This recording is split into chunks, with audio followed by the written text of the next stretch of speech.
მაკროსების წერის დროს შეიძლება მოგიწიოთ რაიმე მნიშვნელობების დროებითად შენახვა მეხსიერებაში, რომ შემდეგ ისინი ისევ წაიკითხოთ და გამოიყენოთ მაკროსის მომდევნო შესრულების დროს.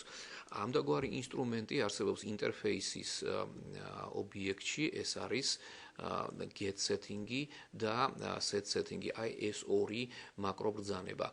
set setting-ის საშუალებით ხდება ინფორმაციის შენახვა დროებით ცხრილში, ხოლო get setting-ის მისი ამოღება. ესე იგი, დროებითი ცხრილი ეს არის მართლაც დროებითი, ესე იგი, ცხრილი, რომელიც განთავსებულია მონაცემთა ბაზაში, რომელიც მდებარეობს თქვენ კომპიუტერზე, ასე რომ კომპიუტერის გადატვირთვის დროს ეს ინფორმაცია იქნება შენახული. საუბარია იმ დროებითი ინფორმაციაზე, რომლის დანახვას თქვენ შეგიძლიათ თვითონ სისტემის ინტერფეისიდან ფაილში სისტემის დროებითი პარამეტრები. აი ამ ცხრილზეა საუბარი. მოდით ვნახოთ როგორი იმუშავებს, ესე იგი, ეს ორი ბრძანება. set setting-ის შემთხვევაში ჩვენ გვაქვს აქ პირველი პარამეტრი, ეს არის სექციის სახელი, რომელშიც გინდათ რომ სისტემამ შეინახოს ინფორმაცია, მაგალითისთვის დავარქვათ my current settings.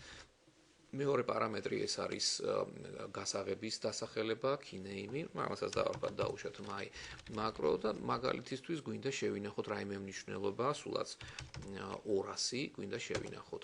ხოლო გარკვეული პერიოდის შემდეგ ან მომდევნო მაკროსის გამოძახების დროს, ამავე მაკროსის ან სხვა მაკროსის გამოძახების დროს ეს მნიშვნელობა შეგვიძლია ამოვიღოთ იგივე დროებითი, ესე იგი, პარამეტრებიდან, გავიმეოროთ ეს სექციის სახელი და key სახელი და ვნახოთ რას მივიღებთ. F-რით გამოვიძახოთ, ამით ხდება შენახვა და მომდევნოთი ხდება მისი ამოღება.